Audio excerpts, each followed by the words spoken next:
Boa noite. Boa noite. Eu sei que tem alguns aqui que ainda não me conhecem. Meu nome é Alessandra. Eu sou já não mais tão recém-chegada na casa, né?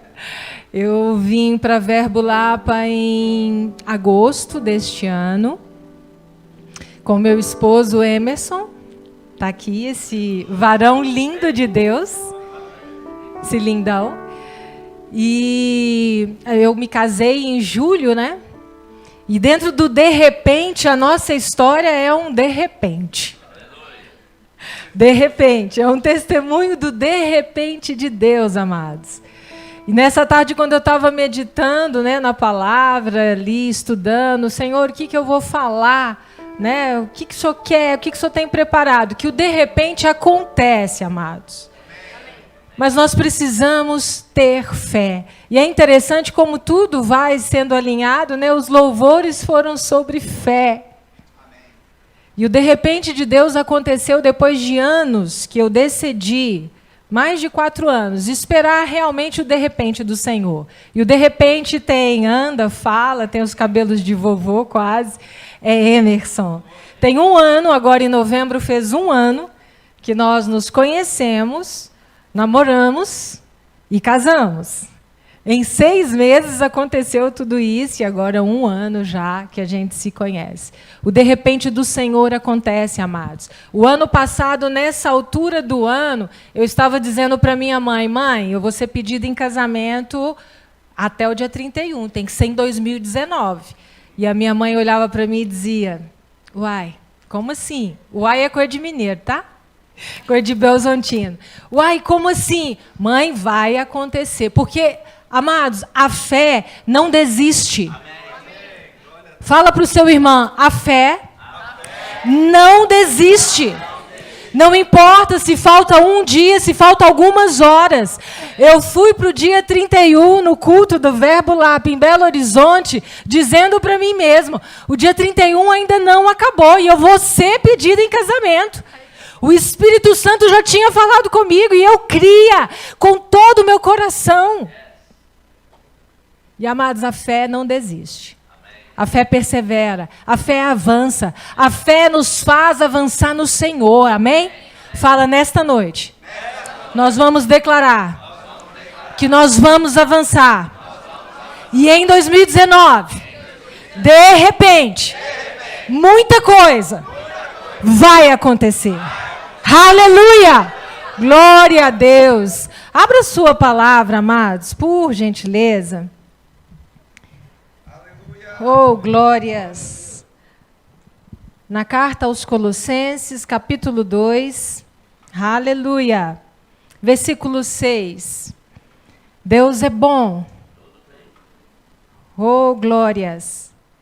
Como, pois, recebestes o Senhor Jesus Cristo, assim também andai nele, arraigados e edificados nele e confirmados na fé. Assim como fostes ensinados, crescendo em ação de graças. Aleluia. Feche os seus olhos, curva a sua cabeça. Pai, neste momento, já não sou eu, Deus, mas o teu Espírito, Pai.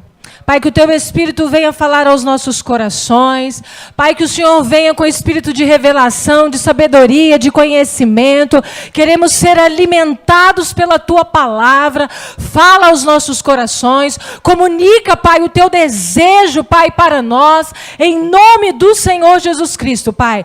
Pai, que nós possamos, Pai, ter inscrito nos nossos corações a tua palavra. E que saiamos, Pai, nesta noite convictos, Deus, que o Senhor é aquele que nos fará prosperar em todos os nossos caminhos, que o Senhor fará prosperar em todas as áreas das nossas vidas, em nome do Senhor Jesus Cristo. Amém, amém e amém. Glória a Deus. Pode se sentar. Aleluia. Amados, quando eu estava meditando na palavra, o Senhor me levou para um lugar que eu chamo de galeria de testemunhos. E E para falar de fé, a gente tem que falar de testemunhos, amados. Não tem jeito. E todo mundo tem uma galeria de testemunhos. Vai chegando o final do ano, nós começamos a fazer N reflexões. Reflexão do último ano, reflexão de como você foi profissionalmente, pessoalmente, ministerialmente. Você começa a reunir tudo o que aconteceu no decorrer do ano e começa a analisar. Tem coisas que já aconteceram, tem coisas que vão acontecer. E, amados, eu aprendi um segredo ano passado, lá em BH, que tudo eu tinha que agradecer. Em outubro do ano passado, eu comecei a escrever num caderno, num diário meu, todos os dias, obrigada, Pai, pela minha família. Obrigada, Pai, pela minha mãe. Obrigada, Pai, pela saúde divina. Obrigada. Todos os dias. O mês de outubro foram 31 agradecimentos. E quando eu comecei, eu pensei assim, nossa, não vai ter tanto agradecimento, mas todo dia nós temos. E foram 92 agradecimentos diferentes. De outubro a dezembro, quando eu me predispus a realmente agradecer o Senhor pelo ar que eu respiro, por eu falar, por eu andar, por eu ver, por eu enxergar, por eu ouvir, eu percebi que nós temos todos os dias, 365 dias de agradecimentos diferentes. Só que às vezes a gente esquece, né? A gente esquece de agradecer o Senhor. E quando Paulo traz aqui em Colossenses que nós recebemos Jesus e devemos andar como Ele, arraigados, enraizados, devemos penetrar na palavra do Senhor. Quando eu estava meditando e Paulo trouxe essa palavra, eu comecei a pensar em todos os testemunhos e fui verificar que confirmado na fé significa conhecer cada vez mais e mais a palavra do Senhor. Conhecimento traz fé. A nossa fé só cresce na medida em que a gente conhece Deus. Quando eu olho para trás na minha caminhada, os meus 26 anos de crente, dos 26, 10 anos no ministério, e desses 10, amados, 2 anos e meio dentro do Verbo, eu percebo que conhecimento traz fé, conhecimento liberta, conhecimento muda, transforma, e nós precisamos prosseguir conhecendo a palavra de Deus. Não tem outro caminho. O conhecimento faz com que a gente consiga avançar no Senhor. Fala, avançar. Conhecimento traz fé. Conhecimento traz qualidade de vida. Quando a gente conhece a Deus, a gente entende a qualidade de vida que nós devemos andar. E somente conhecendo e tendo fé, que a gente começa a desfrutar dessa qualidade de vida. Amém? Amém. Fala agora comigo. Desconhecimento faz perecer. Amados, isso é muito sério. Quantos ministérios? Eu tive o privilégio, não sei nem se é privilégio, né? Mas eu experimentei outros ministérios. E tinha uma coisa sempre dentro de mim que chamava muita atenção, porque eu sempre fui de ministério da palavra, eu sempre gostei muito da palavra. E existem vários tipos de ministérios aí fora, várias placas, várias denominações, que acaba que a palavra não é verdadeiramente, plenamente pregada. E aí o desconhecimento faz perecer. Infelizmente, tem crentes, amados, tem irmãos, tem cristãos, que perecem pela falta de conhecimento da palavra. Isso é muito sério. Porque quando a gente fala de desconhecimento para o ímpio, amados, eles são homens naturais, estão vivendo sob o jugo do Satanás. Mas quando nós falamos de desconhecimento de um povo que já conheceu a verdade e que está perecendo porque não conhece a palavra, isso é sério demais. Mas graças a Deus nós estamos aqui para levar a palavra, amém? Eu e você, amém? Amém? Estamos aqui para levar essa palavra. O profeta Oséias, não precisa abrir, não, porque nós vamos andar um pouquinho. O profeta Oséias, no capítulo 4, versículo 6, fala que o povo é destruído pela falta de conhecimento. Se nós avançarmos, Daniel fala, Capítulo 11, versículo 32. O povo que conhece a Deus se esforçará e fará proezas. O povo que tem conhecimento de Deus, amados, é interessante que Daniel falou, se esforça. O reino dos céus é alcançado por esforço. Fala esforço. Nós precisamos nos esforçar na presença do Senhor. E o mais interessante é que Daniel, que aponta para Jesus, já fala, fará proezas. Proezas é você fazer algo inusitado, algo difícil, algo que naturalmente não é fácil fazer. Vamos lá no livro de Josué, agora vamos lá comigo. Aleluia! Glória a Deus. Josué capítulo 1. O próprio Deus falando com Josué. Final do versículo 5. Serei contigo, não te deixarei nem te desampararei. Esforça-te e tem bom ânimo, porque tu farás a este povo herdar a terra que jurei a seus pais que lhes daria. Imagina Josué, um jovem, amados, olhar para aquela multidão e Deus falar com ele, você vai fazer este povo entrar. E aí, quando vem na memória dele que Moisés era um homem, para ele, poderoso, um homem cheio da presença do Senhor, e ele olha e fala, mas Deus dá a ele a estratégia para aquilo. Fala assim, Deus me dá, diariamente, estratégias. E ele fala para ele se esforçar, para ter bom ânimo. Tão somente esforça-te e tenha muito bom ânimo para ter os cuidados de fazer conforme a lei que meu servo Moisés te ordenou. Dela não se desvie nem para a direita nem para a esquerda, para que prudentemente te conduzas por onde quer que andares. Fala, eu não posso desviar nem para a direita nem para a esquerda, para que eu possa andar prudentemente na palavra. Olha que coisa linda Deus falou para Josué e fala para nós, amados. Não se desvia, a palavra é uma só. Não dá para dar jeitinho brasileiro, amados. A palavra é sim, sim, não, não. Deus é imutável. O mesmo Deus que falou com Josué, fala conosco hoje.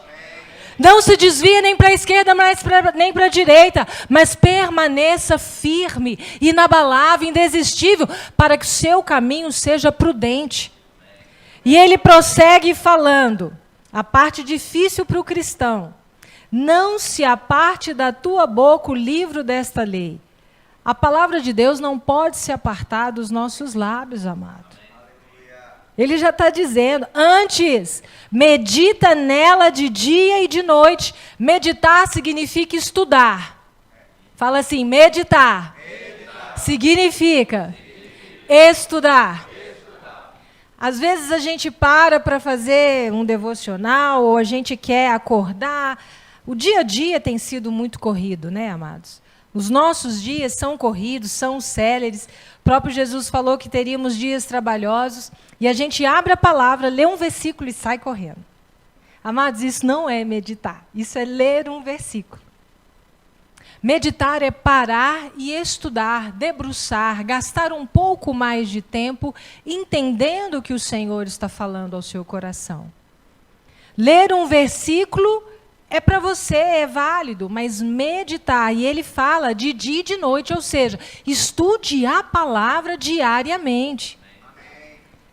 Às vezes a gente se depara com pessoas, a gente pergunta, você está meditando na palavra, né?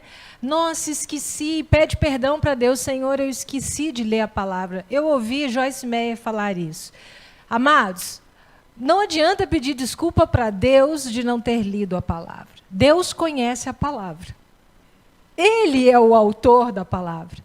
A palavra é para que nós possamos conhecê-lo, para que nós possamos usá-la no nosso dia a dia. Quando nós deixamos de meditar, de estudar a palavra, somos nós que estamos ficando fracos.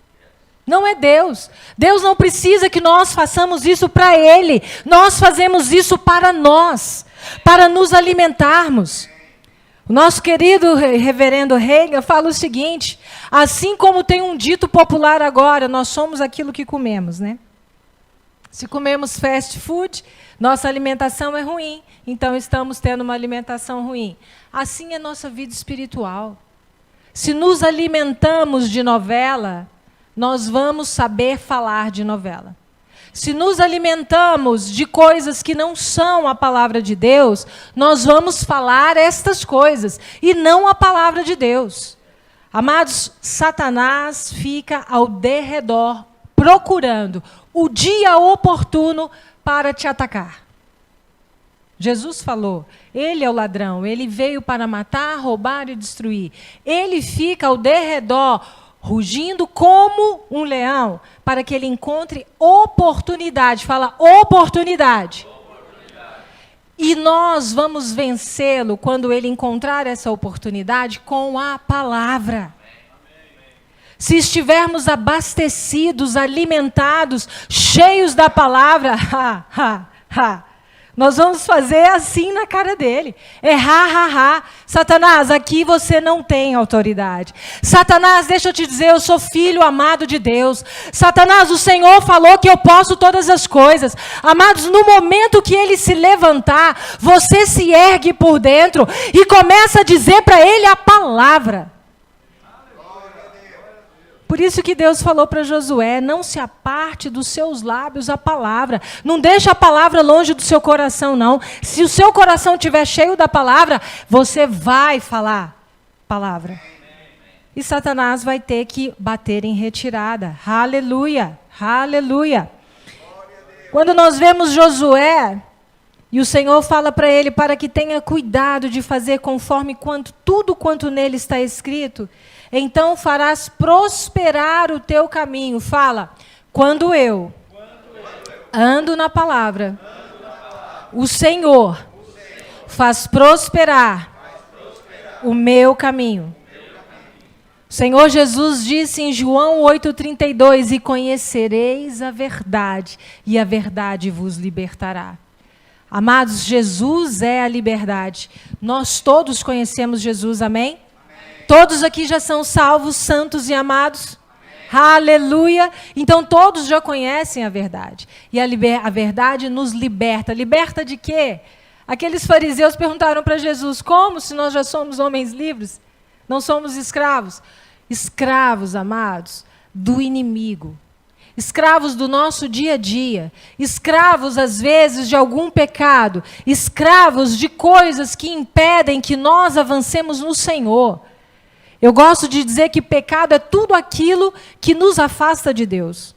Qualquer coisa, não tem como denominar. Se você pratica alguma coisa que ainda que seja lícita, mas ela te afasta de Deus, amados, você está pecando. Pecado é tudo aquilo que te impede de estar diariamente na presença do Senhor. E olha que tem muitas coisas no mundo atual que não estão escritas expressamente na Bíblia que são pecados. Existem coisas que não estão escritas, porque este livro é um livro antigo, mais novo, porque a palavra é viva e eficaz e ela se renova, mas existem uma série de coisas que praticamos, que as pessoas praticam hoje e que afastam a nossa vida da vida do Senhor. Nos distancia do Senhor. E nós precisamos prosseguir conhecendo a Deus. Amém? Fala, prosseguir. Conhecendo a Deus. Vamos lá em 2 Pedro. Vamos dar uma guinada. Lá de Josué para 2 Pedro. Aleluia. Glória a Deus. Como Deus é bom. 2 Pedro, capítulo 1, versículo 2. Graça e paz vos sejam multiplicados pelo conhecimento de Deus e de Jesus, nosso Senhor. Aleluia. Amados, mais conhecimento. Fala comigo. Mais conhecimento. Mais poder. Mais revelação. Na medida em que conhecemos a palavra, conhecemos Deus, conhecemos o caráter de Deus, chega para nós revelação do Senhor, a nossa fé aumenta e a vitória chega, aleluia. Conhecimento traz fé. Fé traz a vitória. Conhecimento traz qualidade de vida. Amados, graça e paz do Senhor nos são multiplicados. No grego, esse multiplicado significa abundância. Graça e paz chegando sobre a sua vida em abundância. Olha que coisa maravilhosa. Na medida em que nós conhecemos a palavra do Senhor, amados, na medida em que nós aprofundamos na palavra, nós temos a graça e a paz do Senhor abundantes na nossa vida. Aleluia! Aleluia. Conhecendo o Senhor, a nossa fé aumenta. Conhecendo o Senhor, a nossa fé agiganta. E a fé vem como? Paulo fala em Romanos 10:17, a fé vem pelo ouvir a palavra de Deus. Então, a fé vem pelo conhecimento, amém? Amém? Se a fé vem pelo conhecimento, pelo ouvir a palavra de Deus, à medida em que nós nos expomos à palavra, a fé cresce dentro de nós. Aleluia.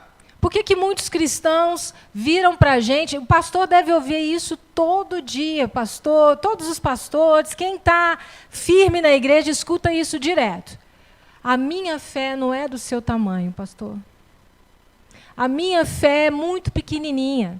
Amados, todos quantos receberam Jesus, Paulo fala em Romanos, capítulo 12, versículo 3, que recebe uma medida de fé. Só que a fé, você recebe uma medida. Você precisa desenvolvê-la na sua vida. Você precisa fazer essa fé crescer. E como que você faz a fé crescer? Você faz a fé crescer ouvindo a palavra, meditando na palavra, conhecendo a palavra, prosseguindo em aprender a palavra. As pessoas querem que a fé se agigante sem viver a palavra, sem conhecer a palavra. Como é que nós começamos a fazer essa fé crescer? Primeiro, congregando. Infelizmente, a gente vive um cenário que as pessoas querem congregar nas salas.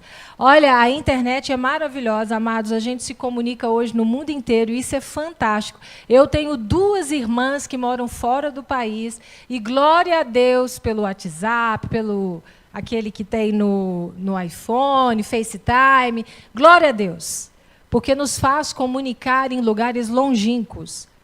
Mas você só cresce se você estiver congregando.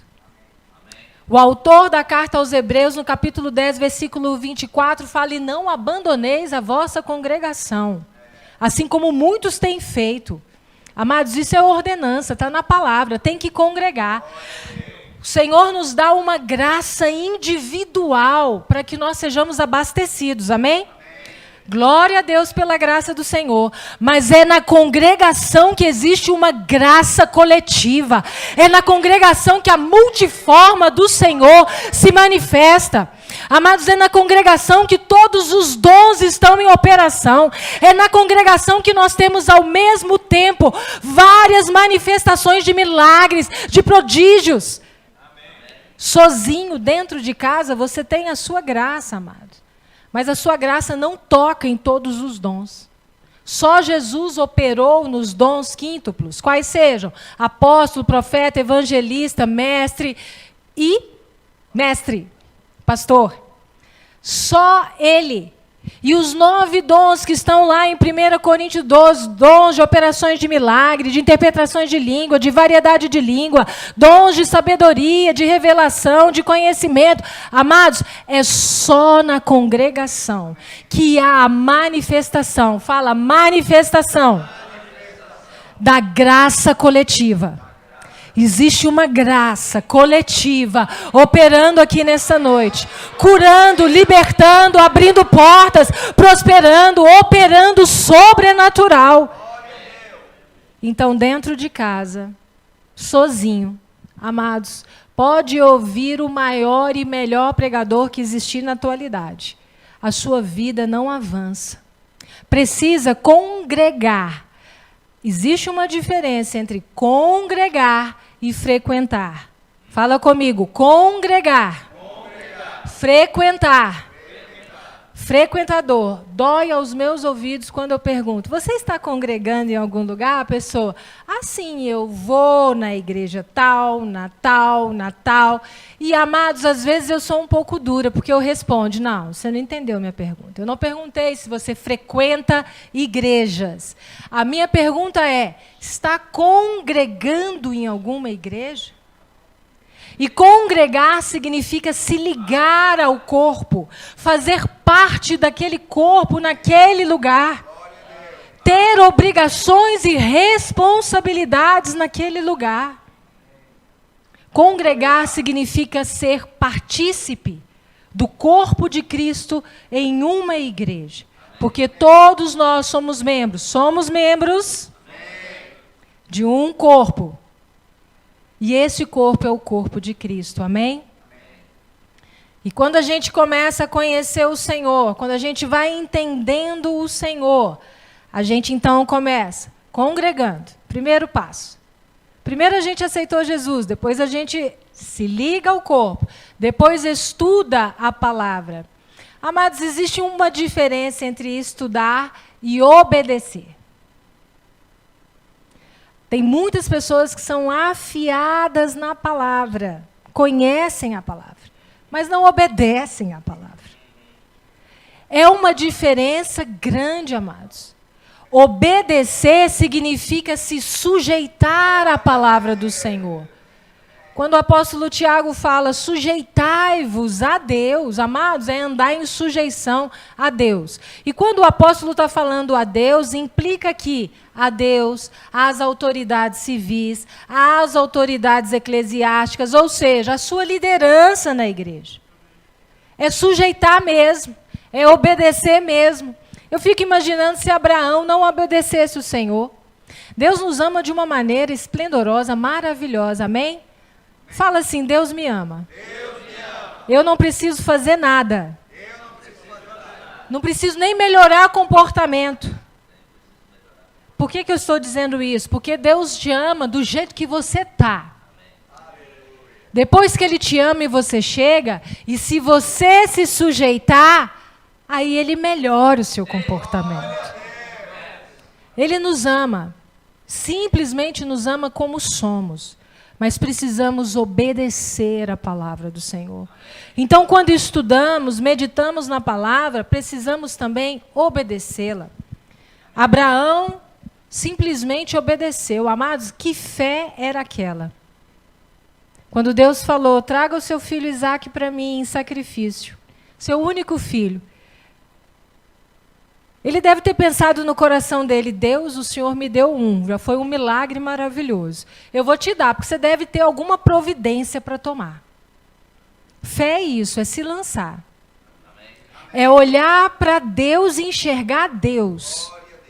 Deus é o Todo-Poderoso, o Criador de todas as coisas. Quando nós olhamos para Ele, amados, não tem nada que possa impedir a sua obediência diante dEle. Nem filho, nem esposa, nem marido, nada. Se Ele requer alguma coisa de você, alguma área sua, entrega para o Senhor. Entrega para Ele, amados, porque quando nós entregamos a vida para Ele, amados, nós temos a manifestação da boa, agradável e perfeita vontade dEle. Quando Paulo falou que não é para a gente nos formatar neste mundo, não é para a gente ficar moldado no mundo, não fica imitando o mundo, não. Olha, você tem já um código de vida, você tem todo um plano de vida preparado para você. Então transforma o seu entendimento todo dia, meditando na palavra, para que você experimente a boa, agradável e perfeita vontade do Senhor. E, amados, a boa, agradável e perfeita vontade dEle é maravilhosa na nossa vida. Mas isso não significa que a igreja não tenha que andar em santidade, que ela não tenha que andar em retidão, que ela não tenha que andar em justiça. Se sujeitar ao Senhor implica necessariamente que a gente vai ter que andar em santidade. O que é andar em santidade? É ser santo, como Jesus foi santo, como Paulo foi santo. E foram homens como nós somos, de carne e osso. passaram pelas mesmas ou piores até tentações e tribulações, mas venceram. Amém? Amém. E nós também vamos vencer. Amém? Amém. Aleluia. Tem 3 coisas, amados, que Deus não age. Deus não age na incredulidade. É interessante porque a quantidade de crente que a gente às vezes pede oração, você vai orar, você pergunta se a pessoa crê e a pessoa começa a engasgar, não consegue falar. Como assim? Como é que crente não crê? E existe, amados. Eu gosto do exemplo que Jesus trouxe lá em Marcos capítulo 9, a partir do versículo 11, sobre aquele jovem lunático. Os discípulos dele tentaram tirar aqueles demônios, não conseguiram, e aquele pai chegou para Jesus e disse para Jesus: se tu pode, Senhor. Quantas vezes a gente faz oração assim? Senhor, se o Senhor quiser, se o Senhor puder. Amados, o Senhor não age em meio à incredulidade. E Jesus, para corrigir aquele homem, ele disse: tudo é possível ao que crê. E ele disse para Marta, para um irmão que estava morto há 4 dias, Lázaro, ele disse para Marta: se creres, ou seja, se você crê, verás a glória de Deus. Fala assim: tudo é possível ao que crê. Eu creio. Aleluia. Deus não age na dúvida. Se tiver um se no meio, Deus não vai agir, amados. Se tiver um se, falta 5 dias, Senhor, mas se, portanto, ai meu Deus, será? Deus não age na dúvida. Você já trouxe ali para dentro da sua oração uma oportunidade de Satanás poluir a sua mente. Só o fato de você titubear no seu coração e na sua mente já deu a ocasião. O dia mau já chegou. Você já trouxe, já abriu as portas do seu pensamento para que ele trouxesse a dúvida. E Deus não age na dúvida. No mesmo livro de Marcos, Jesus fala que se nós crermos e não duvidarmos no nosso coração, até a um monte nós daríamos uma ordem: ergue-te e lança-te no mar. Jesus disse: se tendes fé em Deus, tudo o que pedirdes, crendo, recebereis. Aleluia. E é interessante que Jesus trouxe essa frase: tudo o que pedirdes no seu coração, não duvidando. Ele já sabia que às vezes nós falamos com os lábios, mas o coração está cheio de dúvida. Então ele já avisou: tudo o que pedirdes, crendo e não duvidando no coração, recebereis. É muito tremendo, amados, o poder que Deus trouxe para nós. E que às vezes nós, por pequenos erros, por pequenas palavras, impedimos o agir de Deus. Fala comigo: Deus não age, na incredulidade, na dúvida. E Deus não age na desobediência. O Senhor disse: se ouvires e quiserdes, comereis o melhor desta terra. Tem uma tradução, acho que na Nova Versão Internacional fala: se estiverdes dispostos a obedecer, comerão o melhor desta terra. Amados, Deus não age na incredulidade. Deus não age na dúvida. Deus não age na nossa desobediência. Deus precisa que nós o conheçamos, que nós entendamos quem nós somos, o que nós podemos e o que nós temos nele. Fala: quem eu sou, o que eu tenho e o que eu posso. Amados, nós somos filhos amados do Senhor. Aleluia! Filho tem a natureza do Pai, nós temos a natureza do Pai já suplantada em nós. O maior, Ele habita em nós. O que nós temos? Todas as coisas, porque nós podemos todas as coisas naquele que nos fortalece. E o que nós podemos? Tudo, absolutamente tudo. O acesso já foi realizado. Aleluia. Glória a Deus. E prosseguindo. Então nós congregamos, estudamos as Escrituras, ouvimos a palavra, oramos. Chegamos numa parte excepcional. Oramos. Jejuamos. Aleluia. Oração e jejum. Muito crente não gosta nem de orar, nem de jejuar. Amados, eu tenho uma das minhas irmãs que mora num país islâmico, que é o Senegal. E é impressionante a disciplina dos islâmicos. Todas as vezes que eu vou lá, eu fico impressionada da disciplina. Eles oram 5 vezes por dia. 5 vezes por dia eles param tudo o que estão fazendo. Se você está dentro de um táxi e ele é muçulmano, ele para o táxi aonde ele está andando na rua. Se estiver no meio da rua, ele para. Todos os carros vão parar, porque a maioria, 90% da população é islâmica. Ele tira o seu tapetinho, se direciona para a Meca e fica ali 15 minutos fazendo oração. E o crente, quando nós falamos, vamos orar, o crente já olha para a sua cara, entortando a cara. Aqui não acontece isso, né, pastor? Mas eu visitei muitas congregações que acontece isso. Crente não gosta de orar, amados.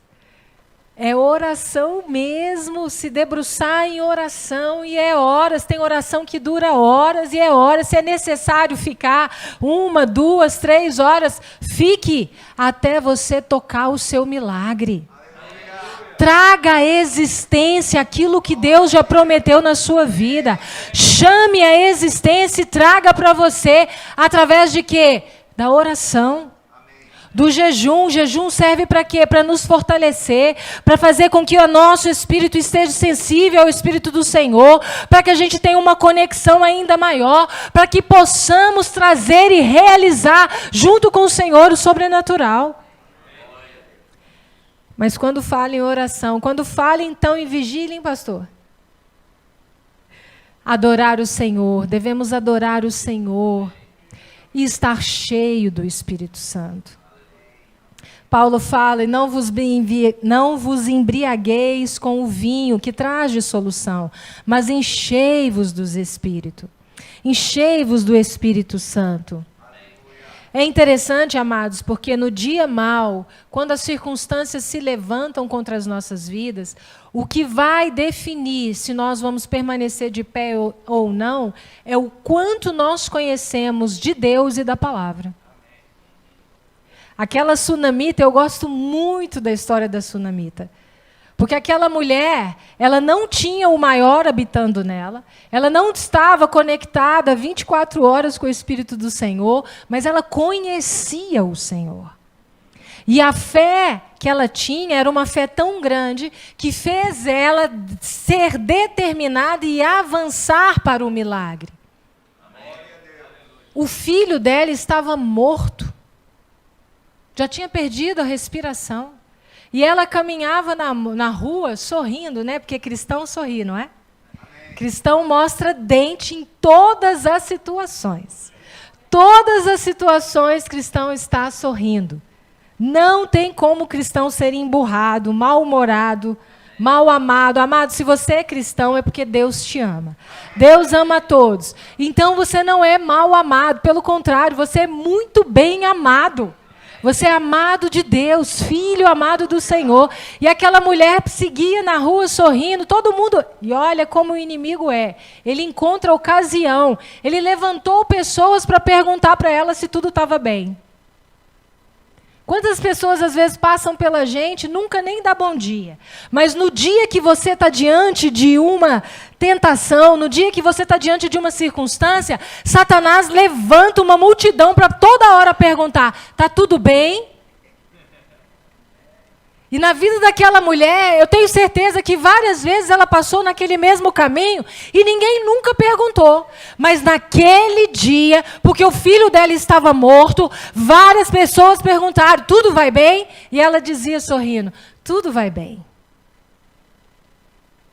E nós hoje temos a capacidade de, além de dizer que tudo vai bem, nós podemos dizer mais, tudo vai muito bem, porque o maior habita em mim, porque eu sou filha do Deus Altíssimo, porque grandes e maiores e melhores coisas o Senhor tem feito na minha vida, porque eu posso todas as coisas. Ela não tinha essas verdades dentro dela e ela conhecia a Deus. Eu gosto também do exemplo de Davi. Davi conhecia Deus. Amados, eu fico imaginando, o que fez com que Davi vencesse aquele gigante é simplesmente o fato dele conhecer a Deus. Ele venceu o leão porque ele conhecia a Deus. Ele venceu o urso porque ele conhecia a Deus. A vida com Deus, a vida quando você conhece o Deus que você serve, faz com que você se levante diante de qualquer situação e defina ali o que é que vai acontecer. Davi olhou para aquele gigante e simplesmente fez ha na cara dele. Porque ele sabia o Deus que ele servia. Ele conhecia a Deus. E nós precisamos conhecer o Deus que nós servimos. Precisamos conhecer o nosso Deus. E quando o dia oportuno, o dia mau chegar, nós vamos olhar para Satanás e dizer ha. Faz comigo, ha. Eu estou ensinando todo mundo agora a fazer ha. Ha. Eu ligo para as minhas irmãs, é ha. Tá com problema? Ha. E na sequência vamos dizer todas as verdades que foram escritas a nosso respeito. Nós já fomos abençoados nas regiões celestiais. Não tem nada. O que Paulo escreveu na carta aos Romanos, capítulo 8, nada poderá nos separar. Amados, nada é nada. Nem potestade, nem principado, nem doença, nem morte, nada mais nos separa do amor de Deus. Nada mais nos separa, nada poderá impedir. A única coisa que pode te impedir de avançar, de prosseguir, de receber é você mesmo. É você não dominar a sua carne. É você desistir. E quem tem a fé do tipo de Deus não desiste. Fala, eu tenho a fé do tipo de Deus. Nada poderá impedir o meu avançar. Amados, quando nós temos essa convicção, nada nos impede de avançar no Senhor. Quando eu olhava para a minha galeria hoje, amados, eu falei, Senhor, muito obrigada. Que galeria é essa? Amados, olhe para a sua galeria de testemunhos. Olha para onde o Senhor te tirou do lamaçal de pecados. Olha como Ele já te limpou. Olha como Ele já te moldou. Como Ele já te transformou. Olha de onde Ele te tirou e aonde você está hoje. Cheio da presença dEle. Olha, você saiu do império das trevas e hoje já está no reino dEle. Gozando e desfrutando de todas as bênçãos que Ele tem para você. E o único obstáculo que tem entre você e as bênçãos do Senhor é você. Quando você começa a olhar para os problemas, quando você começa a olhar para as circunstâncias, quando você começa a diminuir o seu Deus. Ei, Ele é maior que todas as coisas. Pela palavra criou Deus os céus, a terra e tudo que há nesta terra. E assim também, pela palavra, nós vamos chamar à existência tudo aquilo que nós já temos nas regiões celestiais. A única coisa que impede o cristão de ser próspero, de ter vida abundante, de andar em saúde divina, é ele mesmo quando abre mão de desfrutar das bênçãos do Senhor. E como é que abre mão? Não congregando, não meditando, não orando, não jejuando, não sendo imitador de Jesus. Como Paulo disse, assim, se você já recebeu Jesus, agora ande nele, caminhe com ele, ande como ele. João fala na sua primeira carta, 2,6, que se alguém diz que está em Jesus, então faça como ele fez, ande como ele andou. Nós podemos todas as coisas, amados. Mas nós precisamos ter a responsabilidade de permanecer em Cristo. Eu tenho certeza, e vendo nesses últimos 10 anos de caminhada minha, o que mais é trabalhoso para o cristão é permanecer na fé. Aceita Jesus, começa no repleplé, falando ali, cheio da unção, mas na medida da caminhada, que as coisas vão ficando difíceis, o permanecer vai ficando difícil. Mas sabe por que ele não consegue permanecer, amados? Porque ele não está meditando na palavra de dia e de noite. Porque ele não está orando. Porque ele não está jejuando. E o pior, ele não está congregando. Tem cristão que se acha no direito, porque isso é se achar no direito, né? Vir ao culto um domingo por mês. De preferência o domingo da Santa Ceia. Ei, isso é religiosidade. Aqueles elementos nós consagramos e fazemos isso porque Jesus nos convidou a fazer isso em memória dele até que ele volte. Mas ali não tem poder para você passar um mês, não. Isso chama-se religiosidade. E nós fomos chamados por Jesus a viver uma vida em liberdade. Não mais como religiosos, não mais olhando agora para práticas e praticando simplesmente por praticar. Não, amados. Jesus nos libertou para que fôssemos livres. Jesus nos libertou para que nós tivéssemos prazer em estar na presença dEle. Para que nós tivéssemos prazer de louvá-lo, de adorá-lo. Amados, quando nós dizemos que o nosso prazer é louvar a Ele, tem que ser o nosso prazer. Vir para a igreja como peso, é melhor ficar em casa. Porque você entra vazio e sai pior ainda. A palavra só vai entrar se você verdadeiramente abrir o seu coração e a sua mente para a palavra. Quando o Tiago fala, e eu amo isso do Tiago, e não sede somente ouvintes da palavra, mas praticantes da palavra. O Senhor, quando fala para nós que a gente tem que ouvir e praticar, quando Ele fala que nós temos que meditar, é para aprender e viver. Cristão desfruta de vida gloriosa quando ele vive na palavra. Doendo, porque a palavra às vezes dói. A palavra às vezes nos leva a algumas ações que vão doer na carne. Mas Paulo disse, é melhor mortificar a carne, é melhor sacrificá-la e viver a plenitude dos dias com o Senhor. Amém? Coloque-se sob os seus pés. Aleluia.